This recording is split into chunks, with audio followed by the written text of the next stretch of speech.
اس میں سندھ، بلوچستان اور پنجاب۔ مرید کے قتل عام کے بعد پہلی دفعہ مریم صاحبہ کو وزیر اعظم ہاؤس میں ایک اجلاس میں دیکھا گیا، اور دوسری جانب DGISI بھی اس میں موجود تھے اور IB کے سربراہ بھی موجود تھے، اور باقی جو اہم وزراء ہیں وہ بھی ان کی نمائندگی بھرپور تھی کل والے اجلاس میں۔ بظاہر یہ اجلاس تھا افغانستان اور پاکستان کے درمیان جاری جو اس وقت جنگ چل رہی ہے اور جنگ بندی ہے اس پہ، لیکن جاننے والے جانتے ہیں کہ معاملات کچھ اور بھی ہیں، اور کیونکہ اس وقت پاکستان جو ہے وہ کافی کروشل حالات ہیں۔ سہیل آفریدی صاحب کل نہیں آئے، لیکن اس کے بعد، اس اجلاس کے بعد، پہلے ذرا میں خواجہ صاحب کو آپ کو بتا دوں کہ اس میں یقیناً اس کے بعد پھر خواجہ صاحب نے ایک بات کی، اور وہ بات بڑی بھیانک ہے۔ کہتے ہیں کہ پاکستان کو ایک قومی لاہ عمل تشکیل کرنا ہوگا، ہمیں ریاست کا سافٹ امیج ختم کرنا ہوگا، پاکستان کو قانون اور آئین کے مطابق ایک ہارڈ سٹیٹ کی شناخت بنانا ہوگی، پنجاب نے اس کی ابتدا کر دی ہے۔ اب اس کے بعد پیچھے کچھ رہ نہیں گیا۔ خواجہ صاحب نے اس میں 2-3 کام کر دیے ہیں، اور ایک تو انہوں نے جو مرید کے والا واقعہ ہوا ہے اس کا نام لیے بغیر انہوں نے یہ ذمہ داری عائد کر دی ہے جناب مریم صاحبہ پہ، پنجاب حکومت پہ، کہ انہوں نے ہارڈ سٹیٹ کی جو ابتدا ہے وہ کر دی ہے پنجاب سے، یعنی کہ مرید کے والا معاملہ ہے، اس کا تعلق کسی ملٹری اسٹیبلشمنٹ، ملٹری لیڈرشپ سے نہیں ہے، یہ کام فوج نے نہیں کیا بلکہ یہ پنجاب حکومت نے کیا ہے، اور خواجہ صاحب نے اس ایک تیر میں کئی شکار کر دی ہیں، اور ساتھ ہی انہوں نے یہ بھی کہہ دیا ہے کہ سافٹ امیج اب ریاست کو ختم کرنا ہوگا، اور کچھ عرصہ پہلے یہی بات DGISPR اور آرمی چیف کی طرف سے بھی آئی تھی، کافی عرصہ پہلے آئی تھی کہ ہارڈ سٹیٹ کا تصور پیش کیا تھا۔ تو اب خواجہ صاحب نے کہا ہے کہ مریم صاحبہ نے ان کی تابع داری کرتے ہوئے پنجاب میں اس کی ابتدا کر دی ہے، تو سیدھا سیدھا بات ہے، وہ کہتے ہیں کہ جناب تن کے رکھو پوری قوم نو، اور یہ سچویشن اس وقت ہے۔ ان کی سوچ اور اپروچ صرف اتنی ہے کیونکہ ان کو صرف چاہیے اقتدار اور اختیار، اور دوسری جانب مرید کے والا معاملہ ابھی تک ختم نہیں ہوا، اور جو پنجاب حکومت نے اب چونکہ خود اس کی ذمہ داری لے لی ہے اور اونرشپ لے لی ہے اس آپریشن کی اور اس سارے معاملے کی، تو اب دیکھتے ہیں کہ آگے جا کے سچویشن کیسی بنتی ہے۔ تو اگلی بات جو ہے جی، اگلی خبر وہ ہے سہیل آفریدی صاحب کے بارے میں۔ کل جو اجلاس ہوا اس میں سہیل آفریدی صاحب نہیں گئے، اور انہوں نے مزمل اسلم صاحب جو مشیر ہیں ان کو نامینیٹ کیا، اور انہوں نے اجلاس اٹینڈ کیا، جو اعلیٰ سطحی اجلاس تھا پرائم منسٹر آفس میں، پرائم منسٹر سیکریٹریٹ میں۔ تو اس میں جی جو اس اجلاس میں بہت سارے معاملات ہوئے، اور اس پہ عطا تارڑ صاحب نے کافی سیخپا ہوئے وہ کہ وہ نہیں آئے، ان کو آنا چاہیے تھا وزیر اعلیٰ خیبر پختونخوا کو، کیونکہ وہ نہیں آئیں گے تو معاملات کیسے پتہ چلے گا۔ اس کے بعد پھر ان کے نہ آنے کی پھر رانا ثناءاللہ صاحب نے غصہ نکالا کہ وہ تو اپنے آپ کو سمجھتے ہی کچھ اور ہیں، اور وہ تو کلٹ میں مبتلا ہیں، جناب عمران خان صاحب کے کلٹ میں مبتلا ہیں۔ اور پھر کل سہیل آفریدی صاحب نے ہائی کورٹ سے رجوع کیا، اور ہائی کورٹ سے رجوع کیا کہ میری ملاقات کروائی جائے عمران خان صاحب کے ساتھ، کیونکہ عمران خان صاحب سے ملاقات ہوگی، وہ ان سے رہنمائی لینا چاہتے ہیں افغانستان کی صورتحال کے بارے میں، امن و امان کی صورتحال کے بارے میں، کابینہ کی تشکیل کے بارے میں، کیونکہ وہ ان کے قائد ہیں، ان کے چیئرمین ہیں، ان کے پارٹی سربراہ ہیں، ان کے لیڈر ہیں۔ تو کل انہوں نے اسلام آباد ہائی کورٹ سے رجوع کیا، تو رانا ثناءاللہ صاحب نے واضح طور پر کل یہ کہہ دیا کہ وہ ملاقات نہیں کروائیں گے، نہ ہی شہباز شریف صاحب ملاقات کروائیں گے، اور نہ ہی مریم صاحبہ، یعنی کہ حکومت سہیل آفریدی صاحب کی عمران خان صاحب سے ملاقات میں کسی قسم کی کوئی تعاون نہیں کریں گے۔ لیکن حقیقت یہ ہے کہ سہیل آفریدی صاحب نے جو فون کیا تھا اس میں کہا تھا شہباز شریف صاحب کو کہ میری ملاقات کروائیں، تو شہباز شریف صاحب نے کہا میں پوچھ کر بتاتا ہوں، لیکن ابھی تک انہوں نے پوچھ کر نہیں بتایا۔ اصل معاملہ یہ ہے کہ ہماری اطلاع کے مطابق شہباز شریف صاحب نے دبے دبے لفظوں میں کل پوچھنے کی کوشش کی جناب آرمی چیف سے کہ جناب وہ فون آیا تھا بچے کا، تو بتائیں کیا کرنا ہے۔ تو میرا خیال ہے کہ جنرل صاحب نے یہ کہا کہ یہ آپ کا ہیڈک نہیں ہے اور یہ آپ کا کنسرن نہیں ہے، اس چیز کو ہم ہینڈل کر رہے ہیں، اس لیے آپ اس میں مامے چاچے نہ بنیں اور نہ ہی یہ آپ کی ڈومین ہے۔ عمران خان صاحب ہمارے پاس ہے، ہم نے کیسے ڈیل کرنا ہے یہ ہمیں پتہ ہے، اس لیے آپ کو فون کا جواب دینے کی بھی ضرورت نہیں ہے اور آئندہ اس بارے میں کوئی بات بھی نہ کرنا۔ مبینہ طور پر جو راوی ہیں وہاں کے وزیر اعظم ہاؤس کے، انہوں نے یہ بات بتائی ہے، جس کے بعد اس میں وہاں پہ کچھ اور بھی باتیں ہوئیں، جس کا ہم نے دیکھا کہ عطا تارڑ صاحب غصے میں باہر آئے اور پھر رانا ثناء اللہ صاحب آئے۔ تو رانا صاحب نے جب ان سے پوچھا گیا رانا صاحب سے کہ جناب کیوں نہیں ملاقات کروا رہے، تو انہوں نے کہا جی کہ وہ جائیں جیل سپرنٹینڈنٹ کے پاس، اس سے جا کے ملاقات کروانی ہے تو کروا لیں، ان سے کہیں پرائم منسٹر کیوں ملاقات کروائے، مریم صاحبہ کیوں ملاقات کروائیں، لیکن بات دوسری ہے جو کہ میں نے آپ کو بتا دی۔ اس کے بعد ہے جی اگلی خبر، اور وہ ہے کہ پاک افغان جو سرحدوں پہ صورتحال انتہائی مخدوش ہے اور 2 دن کی جنگ بندی ہوئی ہے، 2 دن پہلے جنگ بندی تھی اور پھر جنگ بندی ہو گئی ہے، اور مذاکرات کہاں پہ ہو رہے ہیں؟ دوحہ میں، اور ہمارے بھی لوگ پہنچے ہوئے ہیں اور افغان حکومت کے لوگ بھی وہاں پہ پہنچے ہوئے ہیں۔ اور مذاکرات کون کروا رہا ہے؟ سعودی عرب۔ سعودی عرب اپنا اثر و رسوخ استعمال کر رہا ہے، ادھر دوحہ میں ظاہر جگہ ملی ہوئی ہے، ایک تھرڈ کنٹری میں مذاکرات ہو رہے ہیں اور انہی افغان حکومت کے ساتھ ہو رہی ہے۔ پھر عمران خان صاحب جو بات یہ کہتے تھے، اور کل جنگ بندی بھی ہو رہی، جنگ بندی میں توسیع بھی کر دی گئی اور پھر دفتر خارجہ نے اس بات کی تصدیق بھی کر دی، لیکن DGISPR نے دفتر خارجہ کی اس خبر کی تردید کر دی کہ ہمارے نمائندے جو ہیں وہ دوحہ میں ہیں، جبکہ الجزیرہ ٹیلی ویژن چینل کی خبر ہے اور الجزیرہ وہاں پہ موجود ہے دوحہ میں، ظاہر ہے قطر کا ٹیلی ویژن چینل ہے تو اس کی خبر غلط نہیں ہو سکتی، لیکن کل اس کی خبر کی بھی تردید کروائی گئی کہ نہیں جناب وہاں پہ ہمارا کوئی وفد نہیں ہے، جبکہ سعودی عرب کا شکریہ ادا کیا گیا کہ وہ جنگ بندی میں تعاون کر رہے ہیں اور اپنا کردار ادا کر رہے ہیں۔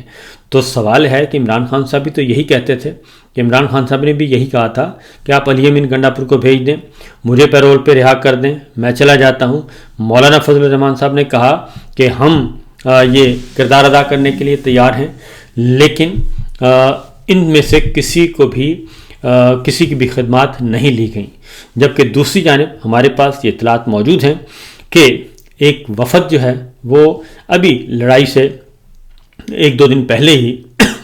افغانستان سے واپس آیا ہے اور خود حکومت نے بھیجا تھا، اور وہ بھی ایک سیاسی جماعت کے رہنماؤں پہ مشتمل تھا۔ تو یہ بھی ہو رہا ہے، لیکن عمران خان صاحب کی بات نہیں ماننی، اپوزیشن کی بات نہیں ماننی، خواہ جتنا ہی نقصان کیوں نہ ہو جائے۔ سہیل افریدی صاحب نے کل اسلام آباد ہائی کورٹ سے رجوع کیا ملاقات کے لیے، اور ساتھ ہی انہوں نے اپنے ساتھیوں سے ایک بات کی ہے، اور جنید سلیم صاحب نے اس کو رپورٹ کیا ہے۔ سہیل افریدی صاحب نے کہا ہے کہ وہ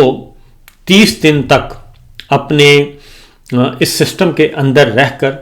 چلیں گے اور اس سسٹم کے اندر رہ کر کام کرنے کی کوشش کریں گے، اور اس سسٹم میں رہ کر قانون و انصاف کے تحت ہر ماہ قدم اٹھائیں گے۔ اور دوسرا یہ کہ انہوں نے اپنے کارکنان سے، اپنے رہنماؤں سے، اپنے کولیگ سے بھی یہ کہا ہے کہ تیاری کریں، ہم قانون اور انصاف کے پہ چلتے ہوئے پرامن طور پر عمران خان صاحب کو رہا کروائیں گے۔ لیکن اس کے ساتھ ساتھ انہوں نے ایک بات کر دی ہے،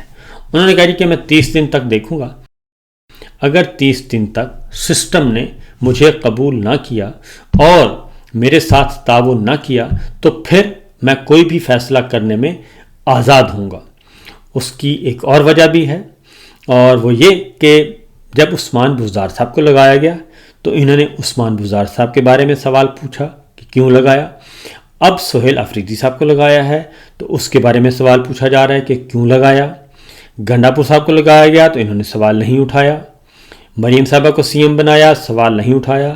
حمزہ شہباز کو وزیر اعلیٰ بنایا، سوال نہیں اٹھایا۔ سندھ میں جس کو چاہیں وزیر اعلیٰ لگائیں، سوال نہیں اٹھاتے۔ نون لیگ والے جس کو چاہیں وزیر اعلیٰ لگائیں، سوال نہیں اٹھاتے۔ لیکن اگر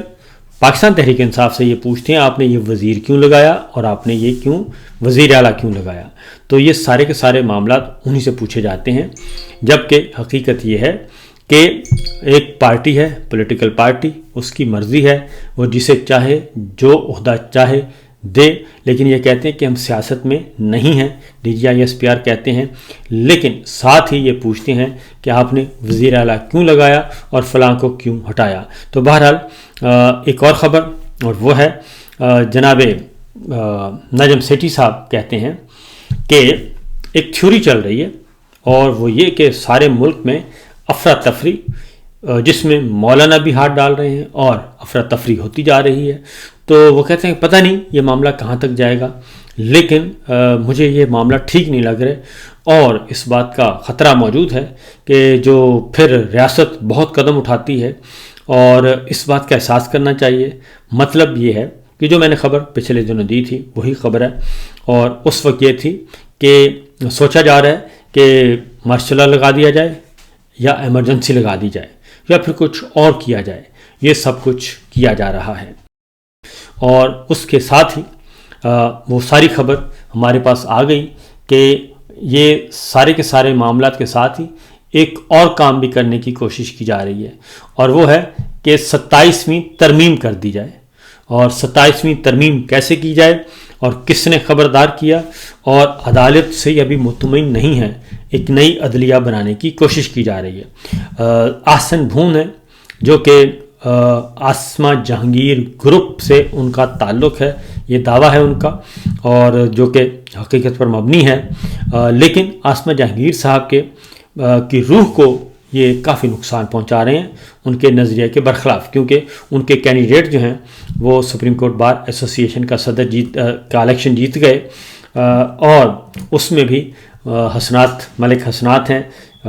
رپورٹر، سینئر رپورٹر ہیں، اور ثاقب بشیر ہیں. انہوں نے واضح طور پر یہ بتا دیا کہ الیکشن سے پہلے 457 ووٹ نئے بنائے گئے، انرول کیے گئے سپریم کورٹ بار ایسوسی ایشن میں، اور جسٹس مندوخیل صاحب نے بہت زیادہ اس میں کوآپریٹ کیا. تو اس سے کہیں کم لیڈ پہ جو ہے وہ جیتے ہیں جناب ہارون رشید صاحب جو اس گروپ کے ہیں. اس کا مطلب ہے کہ جج صاحبان جو جوڈیشری ہے اس وقت، جج صاحبان جو ہیں PCO ججز غیر آئینی ترمیم کے نتیجے میں جو کام کر رہے ہیں، وہ بھی سہولت کاری کر رہے ہیں اس جعلی نظام کو، الیکشن چوری کو، عدلیہ کی آزادی پہ جو ڈاکہ ڈالا ہے اس کو تحفظ دینے کے لیے ابھی تک کام ہو رہا ہے. کیونکہ سپریم کورٹ بار کے صدر اگر مخالف گروپ کے آ جاتے تو اس کا مطلب تھا کہ دمادم مست قلندر. اس لیے یہ سب کچھ کیا جا رہا ہے، اور اس الیکشن کو بھی آلودہ کر دیا گیا ہے. تو کیا کہتے ہیں آسن بھوم 27ویں ترمیم کے بارے میں، ذرا سنیے. میں اپنے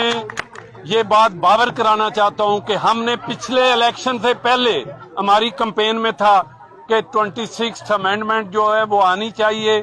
اور یہاں کانسٹیٹیوشنل کورٹ بننی چاہیے، لیکن اس وقت پارلیمان میں وہ تعداد نہ آ سکی اور اس کے نتیجے میں انٹرنلی کانسٹیٹیوشنل بینچ بنا. ہم یہ سمجھتے ہیں کہ آج بھی پارلیمنٹ کو متفق ہو کر 27th امینڈمنٹ کر کے انہیں کانسٹیٹیوشنل کورٹ بنانی چاہیے، اور کانسٹیٹیوشنل کورٹ جو ہے اس میں اس کی ایج جو ہے ججز کی وہ منیمم 70 ہونی چاہیے. 70 سال ججوں کی عمر ہونی چاہیے، 27ویں ترمیم آنی چاہیے، کانسٹیٹیوشنل کورٹ بنانی چاہیے، یہ سپریم کورٹ ختم کر دینی چاہیے. مطلب ہے کہ 70 سال رہے گی تو اس کا مطلب ہے یہ جو موجودہ ججز کام کر رہے ہیں ان کی عمر 70 سال کر دی جائے، کانسٹیٹیوشنل کورٹ بنا دی جائے، باقی ججز کو فارغ کر دیا جائے. اور 70 کا مطلب ہے اس وقت ان کی عمریں کسی بھی جج جتنے بھی موجود ہیں ان کی عمریں ہیں 62-63 سال.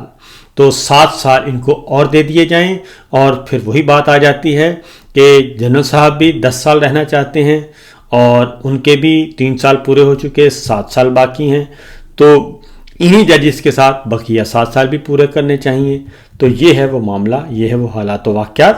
کہ در پردہ بند کمروں میں بڑی بڑی ڈیلز ہو رہی ہیں، اور سارے سسٹم کو اپنی مرضی اور منشا کے مطابق چلانے کی کوشش کی جا رہی ہے۔ فی الوقت اتنا ہی، اجازت دیجیے، اللہ حافظ۔